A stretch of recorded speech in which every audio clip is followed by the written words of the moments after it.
Hello friends, മഴത്തോരു മുൻപേ promo റിവ്യൂയിലേക്ക് എല്ലാ കൂട്ടുകാർക്കും സ്വാഗതം. അങ്ങനെ നമ്മുടെ ശരണ്യാണെങ്കിൽ മൊഴി മാറ്റി പറഞ്ഞ് രോഹിത്തിനെ രക്ഷിക്കുന്നുണ്ടല്ലോ. അതുമൂലം ആ കുട്ടി നന്നായിട്ട് അനുഭവിക്കുന്നുണ്ട് കേട്ടോ. വീട്ടിലേക്ക് ചെല്ലുമ്പോഴേക്കും നാട്ടുകാരൊക്കെ കൂടി വളയുന്നുണ്ട്. ഞങ്ങൾക്കും അറിയണം അതേക്കുറിച്ചെന്ന് പറയുന്നു. അപ്പോഴേക്കും അച്ഛനും അമ്മയൊക്കെ വന്നിട്ട് കതക് അടയ്ക്കുന്നു. എന്നിട്ട് നമ്മുടെ ശരണ്യയുടെ അടുത്ത് പറയുന്നുണ്ട്, നീ എന്താ ചെയ്തത്? നിന്നോട് ഇങ്ങനെയാണോ കോടതിയിൽ പോയി സംസാരിക്കാൻ വേണ്ടിയിട്ട് പറഞ്ഞത്? എന്നിട്ട് നീ എന്താ ചെയ്തതെന്നൊക്കെ ചോദിക്കുമ്പോൾ ശരണ്യ ഒന്നും മിണ്ടാതെ ഇങ്ങനെ കേട്ടിരിക്കുക കേട്ടോ.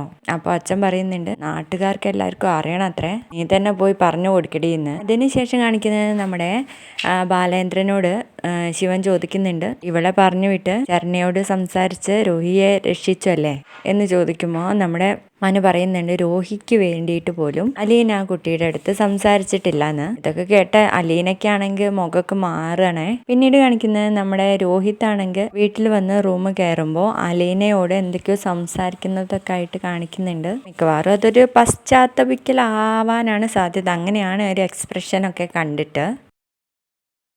പിന്നീട് നമ്മുടെ ശരണ്യയെ കാണാൻ വേണ്ടിയിട്ട് ഒരു പ്രോസിക്യൂട്ടർ വരുന്നുണ്ട്. അവിടെ വെച്ച് ശരണ്യ പറയുന്നുണ്ട്, എനിക്ക് ഒരു നിരപരാധിയെ അപരാധിയാക്കാൻ വേണ്ടിയിട്ട് പറ്റത്തില്ല. അതെൻ്റെ മനസ്സിൽ എന്നൊരു നീറ്റലായിട്ടുണ്ടാവും. അതുകൊണ്ട് നിങ്ങൾക്ക് വേണമെങ്കിൽ എന്നെ ശിക്ഷിച്ചോളൂ എന്ന് പറഞ്ഞിട്ട് കൈകൂപ്പി അപേക്ഷിക്കുന്ന ഒരു പ്രമോ ആണേ.